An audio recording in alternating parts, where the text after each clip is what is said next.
புரட்சிகர இளைஞர் முன்னணி சார்பில் சிறப்பாக நடைபெறக்கூடிய இந்த பொதுக்கூட்டத்தின் தலைவர்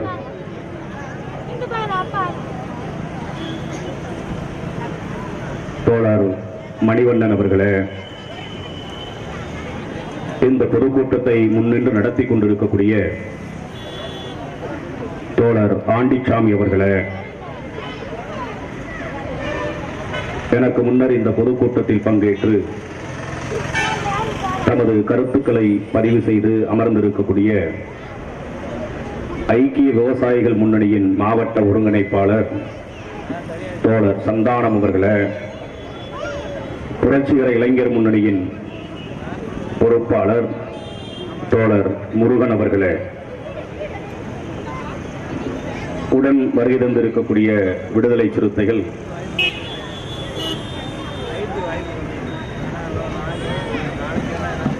கருப்பு வளவன் அவர்களே, கல்மேடு அழகுமணி அவர்களே, மகளிர் விடுதலை இயக்கத்தை சார்ந்த மீனாட்சி அவர்களே, அரசப்பட்டி கருப்பசாமி அவர்களே, தங்கை சாவித்திரி அவர்களே, சுமதி அவர்களே, பேரையூர் ஆனந்தவள்ளி, முத்துலட்சுமி ஆகிய பொறுப்பாளர்களே,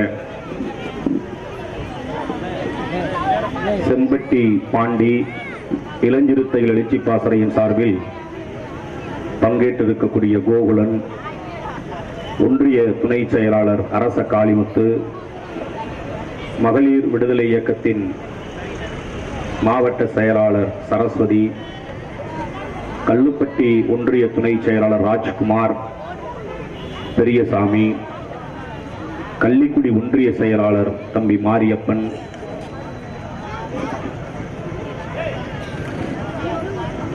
குருசாமி, பேரூர் செயலாளர் ரவி, இந்த ஒன்றியத்தின் செயலாளர் தம்பி பாண்டியரசன், தொகுதி துணை செயலாளர் தம்பி சிந்தனை வளவன்,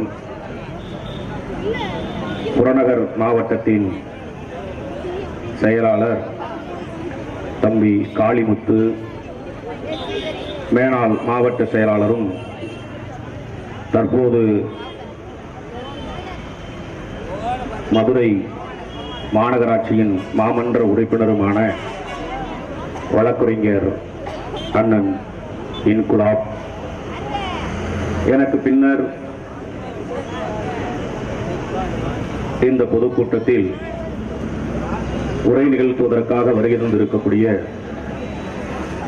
தமிழ் புலிகள் கட்சியின் தலைவர் வழக்கறிஞர் நாகை திருவள்ளுவன் அவர்களே, அவரோடு வருகை தந்திருக்கக்கூடிய தமிழ் புலிகள் கட்சியின் பொதுச் செயலாளர் தம்பி பேரறிவாளன் உள்ளிட்ட தமிழ் புலிகள் கட்சியை சார்ந்த நிர்வாகிகளே,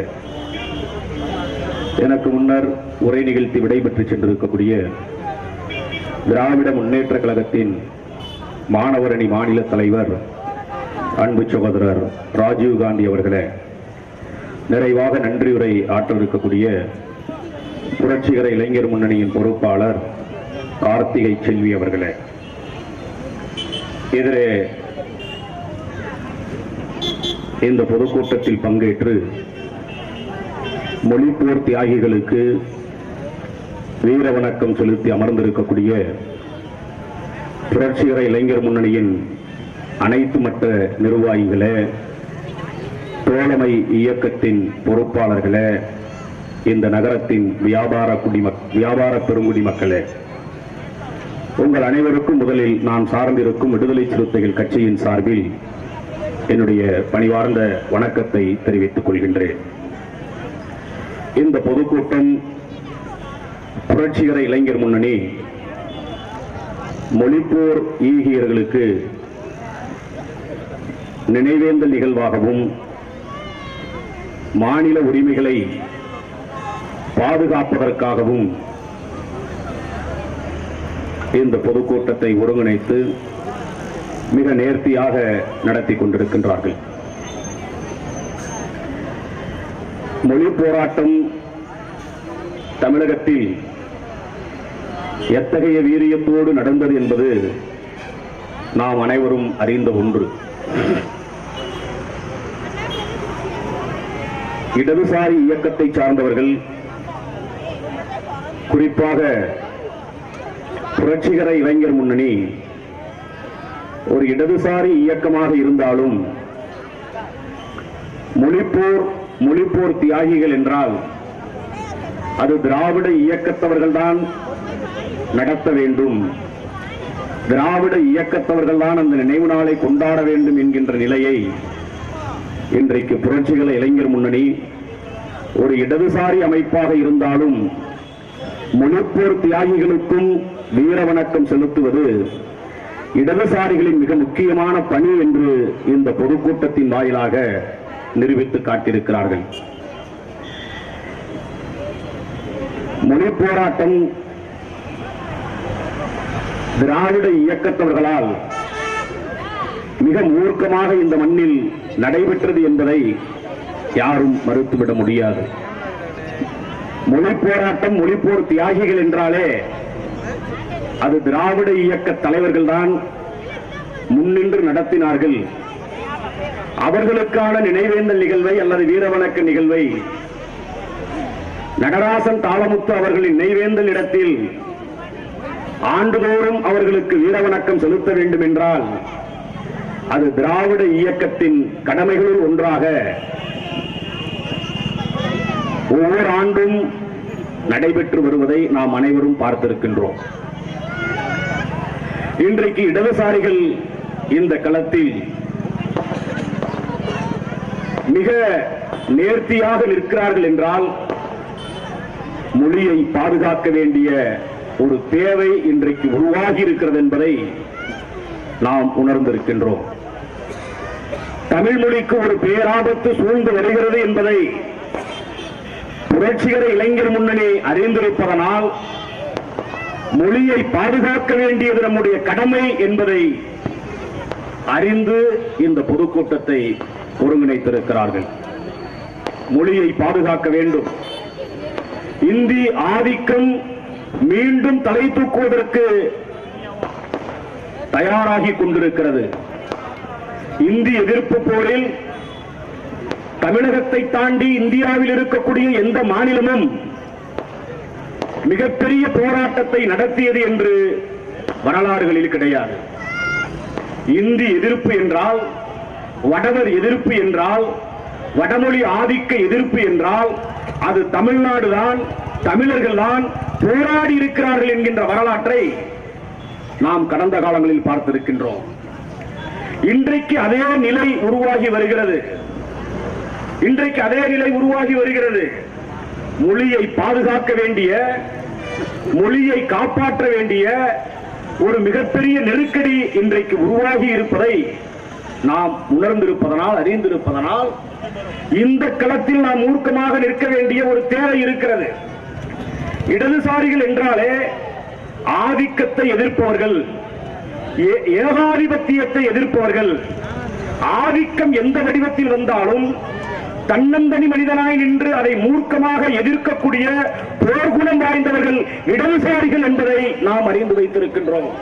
தன்னந்தனியராய் நின்று கூட ஆதிக்கத்தை எதிர்க்கக்கூடிய அந்த வல்லமை, கருத்தியல் தெளிவு இடதுசாரிகளிடம் இருப்பதை நாம் அறிந்து வைத்திருக்கின்றோம்.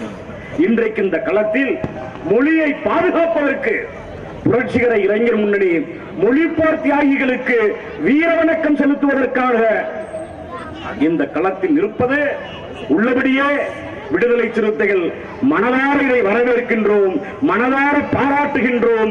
இதை போற்ற வேண்டிய பொறுப்பு விடுதலை சிறுத்தைகளுக்கு இருக்கிறது. ஏனென்றால் இந்த அரசியல் என்றால் இந்த அமைப்பு தான் பார்க்க வேண்டும், இந்த அரசியல் என்றால் இந்த இயக்கம் தான் முன்னெடுக்க வேண்டும், இந்த பிரச்சனை என்றால் இவர்கள் தான் கவனம் செலுத்த வேண்டும் என்கின்ற நிலையில் நாம் ஒதுங்கிவிடக் கூடாது. ஜனநாயகத்தை பாதுகாக்கக்கூடிய ஒவ்வொரு இயக்கமும் சாதி ஆதிக்கத்தை எதிர்க்க வேண்டும், மத ஆதிக்கத்தை எதிர்க்க வேண்டும், இன அடிப்படையிலான ஆதிக்கத்தை எதிர்க்க வேண்டும். மொழிக்கு பாதிப்பு வருகிறது, எனவே மொழியை பாதுகாப்பதற்கு பிற மொழியின் ஆதிக்கம் இருக்கிறது என்றால் அந்த ஆதிக்கத்தையும் எதிர்க்க வேண்டும். இப்படி ஆதிக்கங்கள் எந்த வடிவத்தில் வந்தாலும் அதை எதிர்க்கக்கூடிய ஒரு முழு இயக்கம் தான் ஜனநாயக இயக்கமாக பரிணமிக்க முடியும்.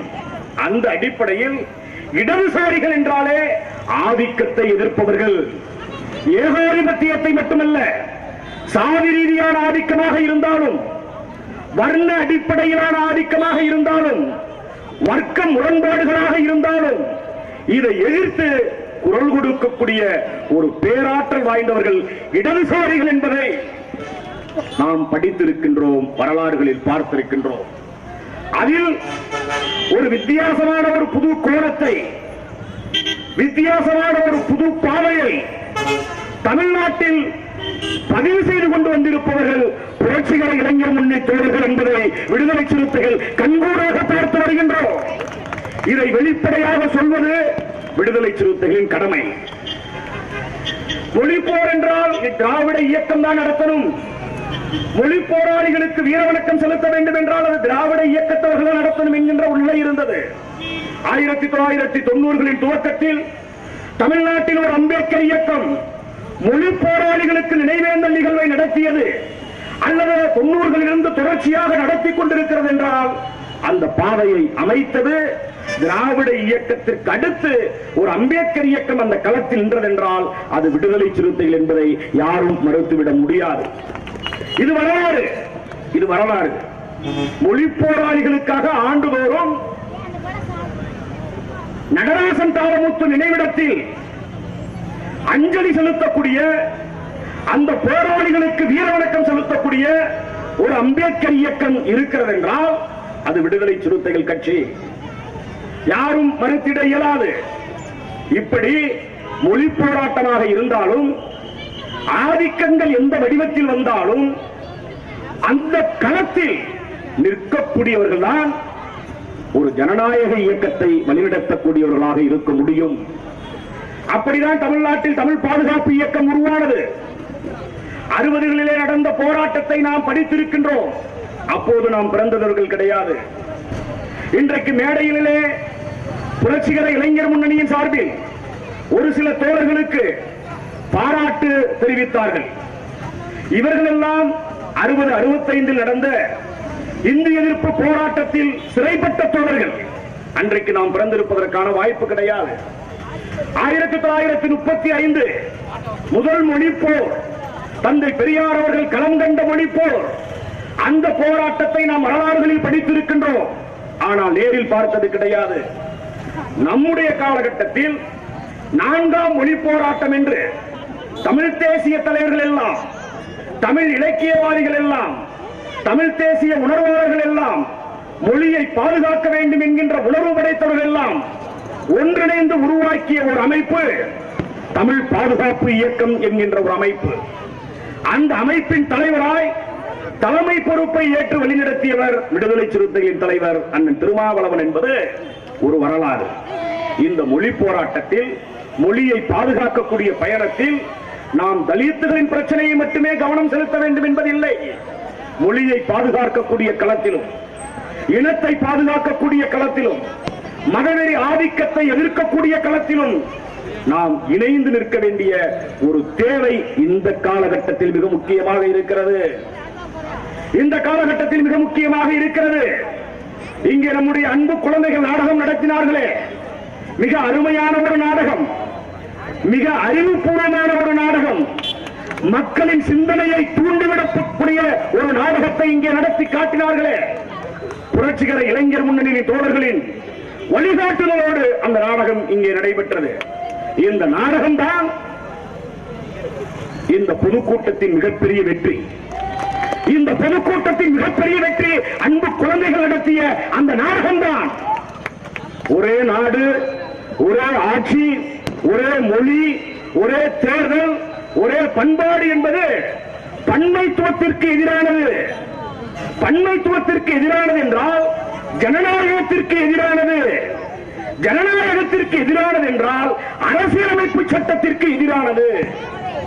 அரசியலமைப்பு சட்டத்தை பாதுகாப்போம் என்பதுதான் இந்த நாடகத்தின் நோக்கம்.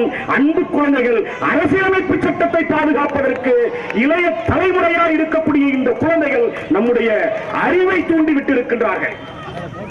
நம்முடைய அறிவை தூண்டிவிட்டு இருக்கின்றார்கள். காடு என்று ஒன்று இருக்கிறது என்றால் ஒவ்வொரு விலங்கிற்கும் ஒரு குணம் இருக்கும், ஒவ்வொரு விலங்கிற்கும் ஒரு உணவு பழக்க வழக்கம் இருக்கும். அதை மாற்றுவோம் என்று நீ சட்டம் போடுகிறாய் என்றால் எந்த அளவிற்கு அறிவியலுக்கு எதிரானது, எந்த அளவிற்கு அந்த விலங்கினங்களுக்கு எதிரானது, அதைத்தான் இங்கே படம் பிடித்து காட்டினார்கள். அதைத்தான் நாட்டிலே நடைமுறைப்படுத்துவதற்கு இன்றைக்கு இந்த தேசத்தை ஆண்டு கொண்டிருக்கக்கூடிய ஒன்றிய அரசு சதி திட்டம் தீட்டி வருகிறது. ஒரே நாடு, ஒரே தேர்தல், ஒரே கட்சி, ஒரே ஆட்சி. இது எவ்வளவு பெரிய ஆபத்து! இது எவ்வளவு பெரிய ஆபத்து! இது ஜனநாயகத்திற்கு விரோதமான செயல். அதனால் அதை கண்டித்து புரட்சிகர இளைஞர் முன்னணி இந்த மாபெரும் பொதுக்கூட்டத்தை நடத்தி கொண்டிருக்கிறது. மாபெரும் பொதுக்கூட்டத்தை நடத்தி கொண்டிருக்கிறது. இது ஜனநாயகத்திற்கு எதிரான செயல் என்பதை கண்டிக்கக்கூடியவர்கள் தான் உண்மையான ஜனநாயகவாதிகள். அதனால்தான் நாடகம் போட்டு காட்டுகிறார்கள். இதையெல்லாம் எதிர்ப்பதற்கு தயார் இல்லாமல் இன்றைக்கு ஒரு அரசியல் தமிழ்நாட்டில் விதைக்கப்படுகிறது. பெரியார் எதிர்ப்பு என்கின்ற அரசியல். பெரியார் எதிர்ப்பு என்கின்ற அரசியல் யாரை துணைக்கு அழைக்கிறார்கள் என்றால், விடுதலை புலிகளின் தலைவர் மேதகு பிரபாகரன், அண்ணன் பிரபாகரன் அவர்களை துணைக்கு அழைத்துக் கொள்கிறார்கள். யாரை எதிர்ப்பதற்கு? இந்த களத்தில் தன்னுடைய இறுதி மூச்சு வரை மொழியை பாதுகாப்பதற்கு, இனத்தை பாதுகாப்பதற்கு கடுமையாக போராடிய தந்தை பெரியார் அவர்களை எதிர்ப்பதற்கு, தந்தை பெரியார் அவர்களையே ஏற்றுக்கொண்ட ஒரு தலைவர், விடுதலை புலிகளின் தலைவர் அண்ணன் பிரபாகரன் அவர்களை நேர் எதிராக நிறுத்தக்கூடிய ஒரு அரசியல் இன்றைக்கு தமிழ்நாட்டில் விதைக்கப்பட்டு வருகிறது. எவ்வளவு ஆபத்தான அரசியல்! எவ்வளவு ஜனநாயகத்திற்கு விரோதமான அரசியல்! பன்மைத்துவத்திற்கு நேர் எதிரான அரசியல்! இவ்வளவு பெரிய ஆபத்து சூழ்ந்திருக்கக்கூடிய இந்த காலகட்டத்தில் ஜனநாயக சக்திகளாக இருக்கக்கூடிய நம்மை போன்றவர்கள் ஓரணியில் திரள வேண்டிய தேவை மிக மிக முக்கியமாக இருக்கிறது. தந்தை பெரியாரை பாதுகாக்க வேண்டியிருக்கிறது. புரட்சியாளர் அம்பேத்கரியத்தை பாதுகாக்க வேண்டியிருக்கிறது. மாமேதை மார்க்ஸ் அவர்களின் தத்துவத்தை பாதுகாக்க வேண்டியிருக்கிறது. தந்தை பெரியார் அவர்களையே எதிரே நிறுத்துகிறார் என்றால் அம்பேத்கர் எல்லாம் எதிராக நிறுத்துவதற்கு எவ்வளவு காலமாகிவிடும்? மார்க்ஸ் அவர்கள் தமிழ் பேசவில்லை, எனவே அவரும் தமிழர்களுக்கான விரோதி என்று நிறுத்துவதற்கு எவ்வளவு காலமாகிவிடும்? இதிலே நாம் எந்த வகையிலும் அவர்களின் அரசியலை கண்டிப்பதிலே, அதை எதிர்த்து மூர்க்கமாய் போராடுவதிலே துளியும் நாம் பின்வாங்கிவிடக் கூடாது. தமிழ் தமிழ் என்று பேசிக்கொண்டு இன்றைக்கு தமிழ் மொழியை சிதைக்கக்கூடிய ஒரு களவாணித்தனம் இங்கே நடைபெற்று வருகிறது. நேற்றைக்கு முந்தைய நாள் ஒரு மேடையிலே பேசுகிறார், சீமான் பேசுகிறார். அவ்வளவு அருவருப்பான ஒரு பேச்சு, அவ்வளவு அருவருப்பான பேச்சு.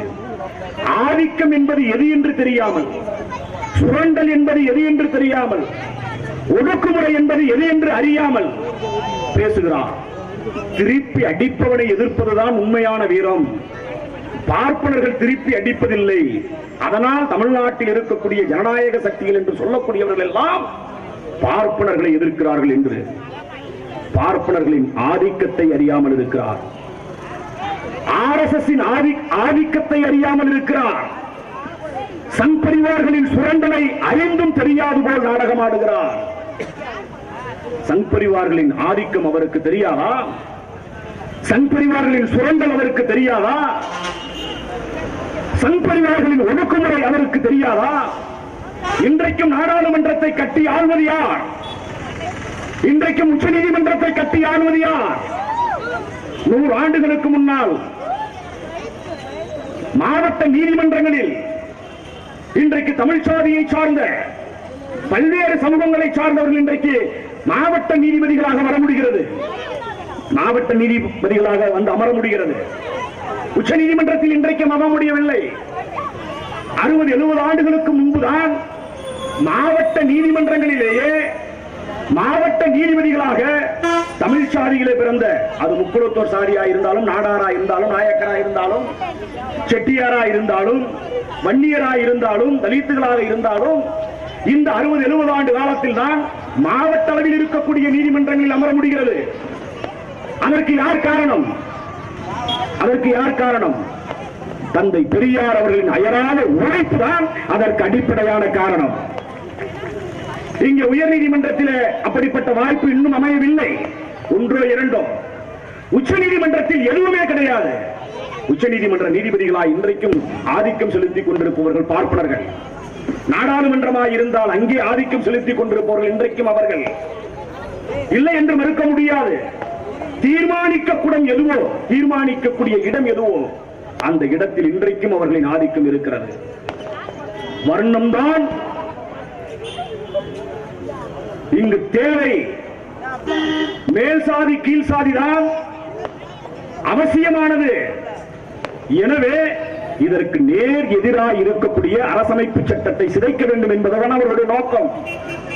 அதற்கான செயல் திட்டம் தான் ஒரே நாடு ஒரே தேர்தல். அதற்கான செயல் திட்டம் தான் அவர்கள் கொண்டு வரக்கூடிய அனைத்து திட்டங்களும். அரசியலமைப்பை சிதைக்க வேண்டும். அரசியலமைப்பு தான் மொழியை பாதுகாக்கிறது. அரசியலமைப்பு தான் மாநில உரிமையை பாதுகாக்கிறது. அரசியலமைப்பு தான் உயர்ந்தவன் தாழ்ந்தவன் பேதத்தை ஒழிக்கிறது. அரசியலமைப்பு சட்டம் தான் மதசார்பின்மையை சொல்கிறது. எனவே அரசியலமைப்பு சட்டத்தை சிதைக்க வேண்டும். இன்றைக்கு நேற்றைக்கல்ல அவர்களின் கனவு. 1950 ஜனவரி 26ஆம் நாள் இந்திய நாடாளுமன்றத்தில் இந்த நாடு குடியரசாக அறிமுகப்படுத்தப்பட்ட போது, குடியரசு என்று அறிவித்த போது, அரசமைப்பு சட்டம் நடைமுறைக்கு வந்த போது அது கூடாது என்று எதிர்த்தவர்கள் சம்பதிவார்கள். இந்த சட்டம் இந்தியாவிற்கு தேவையில்லை என்று வரிந்து கட்டிக் கொண்டவர்கள் RSS கும்பல் அன்றையிலிருந்து இன்றைக்கு வரைக்கும் அதிலே துளியும் பின்வாங்காமல் தொடர்ச்சியாக போராடி கொண்டிருக்கின்றார்கள். நம்மை போன்றவர்கள் அரசியலமைப்பு சட்டத்தை பாதுகாப்பதற்கு களம் கண்டு போராடி வருகிறோம். களம் கண்டு போராடி வருகிறோம். இன்றைக்கு தந்தை பெரியார் அவர்களை எதிர் திசையிலே நிறுத்துவது, திராவிட அரசியலை எதிர் திசையிலே நிறுத்துவது மிகப்பெரிய ஆபத்தானது. மிகப்பெரிய ஆபத்தானது. திராவிட அரசியல் இந்த மண்ணில் அறிமுகப்படுத்தப்படாமல் இருந்தால், விதைக்கப்படாமல் இருந்தால் இன்றைக்கு நமக்கு தமிழன் என்கின்ற அந்த உணர்வே வந்திருக்குமா இல்லையா என்பது கேள்விக்குறி. கேள்விக்குறி. ஏனென்றால் வடமொழி ஆதிக்கத்தை எதிர்த்து கேரளா போராடவில்லை, கர்நாடகா போராடவில்லை, அண்டை மாநிலங்கள் தான். வடமொழி ஆதிக்கத்தை எதிர்த்து, வடமொழி ஆதிக்கத்தை எதிர்த்து போராடி தீக்கிரையானது காவல்துறையின் கொடூர தாக்குதலால் அடிபட்டு செத்தது தமிழர்கள் தான், தமிழ்நாடு தான். எனவே வடவர்களின் எதிர்ப்பை, வடமொழியின் எதிர்ப்பை, இந்தியின் ஆதிக்கத்தை இங்கே எதிர்ப்பதற்கு களமமைத்த அரசியல் எது என்றால் திராவிடம் என்கின்ற அரசியல் தான். அந்த திராவிடம் என்கின்ற அரசியல் இந்த மண்ணில் வேறொன்று இருப்பதனால் தான் இன்றைக்கு தமிழன் என்கின்ற உணர்வு நமக்கு இருக்கிறது. இன்றைக்கு நாம் பேசக்கூடிய தமிழ் தேசியம் என்கின்ற அரசியல் இங்கே செழுமை அடைந்திருப்பதற்கு காரணம், அதற்கான மூலம் திராவிடம் என்கின்ற கருத்தியல். இவர்களுக்குள் ஒரு குழப்பம் இருக்கிறது. திராவிடம் என்றால் எது? திராவிடம் என்றால் எந்த எல்லை பரப்பு? திராவிடம் என்றது எல்லை பரப்பு அல்ல, அது ஒரு மரபு வழியான தேசியம். இது தெரிந்தும் தெரியாதது போல் நடிக்கிறார்கள். திராவிடம் என்றால் எதிர்ப்பு என்று பொருள். திராவிடர் என்றால் ஆரியத்திற்கு எதிரானவர்கள் என்று பொருள். ஆரியம் என்பதும் ஒரு தேசியம் கிடையாது, அது ஒரு மரபினம். திராவிடம் என்பதும் ஒரு தேசியம் கிடையாது, அது ஒரு மரபினம். திராவிடத்திற்கு, ஆரியத்திற்கு எதிரானது திராவிடம். ஆரிய எதிர்ப்புக்கு எதிரானது திராவிடம். ஆரியத்தை எதிர்க்கக்கூடியவர்கள் தமிழ்நாட்டில் இருக்கக்கூடிய திராவிடர்கள் மட்டுமல்ல.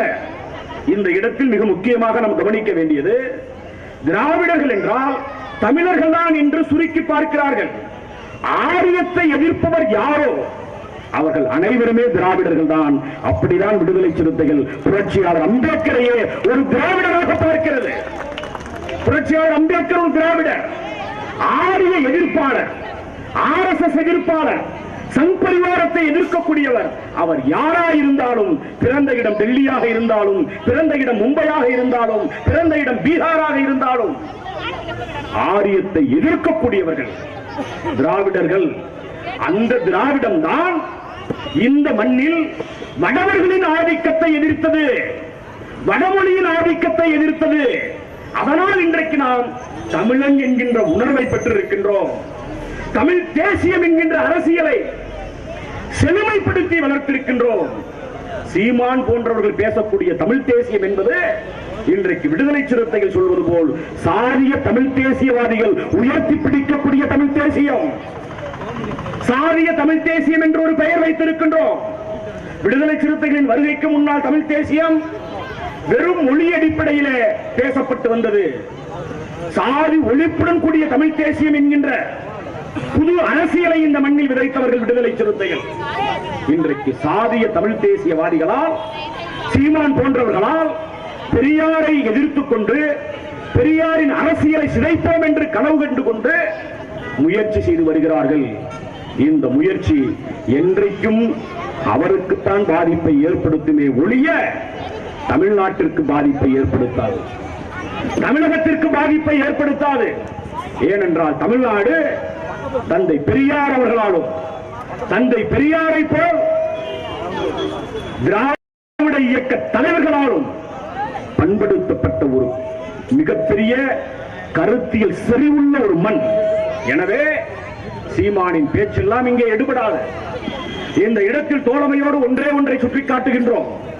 திராவிட முன்னேற்ற கழகம், திராவிட முன்னேற்ற கழகத்தின் தலைவர் மாண்புமிகு தமிழ்நாடு முதலமைச்சர் தளபதி அவர்கள் சில விஷயங்களில் மிக கடுமையாக நடவடிக்கையை எடுக்க வேண்டும் என்று ஒரு தோழமை இயக்கம் என்கின்ற முறையில், உங்கள் கூட்டணியிலே மிக முக்கியமாக இருக்கக்கூடிய அரசியல் கட்சி என்கின்ற அடிப்படையில் ஒரு வேண்டுகோளாக விடுக்கின்றோம். பெரியாரை சீண்டுபவர்களை நாம் அனுமதிக்க கூடாது. விமர்சனத்திற்கு அப்பாற்பட்டவர்கள் யாரும் கிடையாது. உங்களது விமர்சனம் அரசியல் ரீதியாக இருந்தால் அதை எதிர்கொள்வதற்கு பெரியாரிய இயக்கத்தை சார்ந்தவர்கள் தயாராக இருக்கின்றோம். அரசியல் ரீதியாக இருந்தால், ஒரு நேர்மையாக இருந்தால், வெறும் காழ்ப்பும் அவதூறும் பொய்யும் புரட்டும் விதைக்கக்கூடியவர்களை அரசு வேடிக்கை பார்க்க கூடாது. எங்களுக்கு அச்சமாக இருக்கிறது. திராவிட முன்னேற்ற கழகம் நல்லாட்சி செய்து கொண்டிருக்கக்கூடிய இந்த மண்ணில் தான் வேங்கை வயல் என்கின்ற இடத்தில் இன்றைக்கும் சிபிசிஐடி காவல்துறை எவ்வளவு ஒரு பொய்யான ஒரு அறிக்கையை பதிவு செய்திருக்கிறது. இன்றைக்கும் நீதிமன்றத்தில் அது விவாதத்திற்குரியதாக மாறி இருக்கிறது. அந்த அறிக்கை விவாதத்துக்குரியதாக மாறி இருக்கிறது. நேற்றைக்கு தமிழ்நாடு அரசின் சார்பில் சிபிசிஐடி கொடுத்த அறிக்கை என்னவென்றால், மலம் கலந்த தண்ணீரை அந்த கிராமத்தை சார்ந்தவர்கள் குடிக்கவில்லை என்று கொடுக்கிறது. தமிழ்நாடு முதலமைச்சர் என்ன அறிக்கை கொடுக்கிறார் என்றால், மலம் கலந்த தண்ணீரை குடித்ததனால் அங்கு இருக்கக்கூடிய குழந்தை பாதிக்கப்பட்டது என்று தமிழ்நாடு முதலமைச்சர் தருகிறார். நேற்று நீதிமன்றத்தில் சிபிசிஐடி கொடுத்த அறிக்கை மலம் கலந்த தண்ணீரை குடிக்கவில்லை என்று தருகிறது. தமிழ்நாடு முதலமைச்சர் கொடுத்த அறிக்கை உண்மையா, அல்லது தமிழ்நாடு முதலமைச்சரின் தலைமையிலே இருக்கக்கூடிய காவல்துறை அதிகாரிகள் கொடுத்த அறிக்கை உண்மையா? தமிழக முதல்வர் மிக கவனமாக இந்த இடத்தை கையாள வேண்டும் என்பதற்காக நான் வேங்கை வயலை சுட்டிக்காட்டுகிறேன். அரசு அதிகாரிகள் எப்போதும் உயர்ந்த நிலையிலே இருக்கக்கூடியவர்கள், உச்சபட்ச அதிகாரத்திலே இருப்பவர்கள் இன்றைக்கு RSS மயமாக்கப்பட்டவர்களாக மாறி வருகிறார்கள்.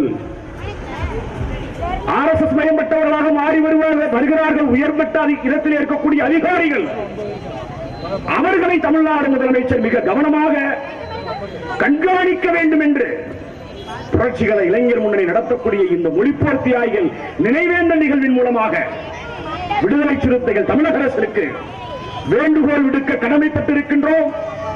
மொழியை பாதுகாக்கக்கூடிய இந்த களத்தில், வடவர்களின் ஆதிக்கத்தை எதிர்க்கக்கூடிய இந்த களத்தில், மாநில உரிமையை பாதுகாக்கக்கூடிய இந்த களத்தில், அரசமைப்பு சட்டத்தை சிதைப்போம் என்று சொல்லக்கூடிய இந்த கயவர்களை எதிர்த்து களமாடக்கூடிய இந்த களத்தில், அரசமைப்பு சட்டத்தை பாதுகாக்கக்கூடிய இந்த களத்தில் புரட்சிகர இளைஞர் முன்னணி இன்னும் முனைப்பாக, மூர்க்கமாக களம் அமைக்குமேயானால் அந்த களத்தில் இந்த மேடையில் இருக்கக்கூடிய தோழமை இயக்கங்களை சார்ந்தவர்கள், விடுதலை சிறுத்தைகள் உள்ளிட்ட தோழமை இயக்கங்களை சார்ந்தவர்கள் உங்களோடு உற்ற துணையாக இருப்போம் என்பதை இந்த நேரத்தில் மிக அழுத்தமாக பதிவு செய்து இந்த நாடகத்தை நடத்தி அன்பு குழந்தைகளுக்கு விடுதலை சிறுத்தைகளின் சார்பில் நெஞ்சார்ந்த நன்றியை தெரிவித்து வாய்ப்புக்கு நன்றி கூறி நிறைவு செய்கிறேன். நன்றி, வணக்கம்.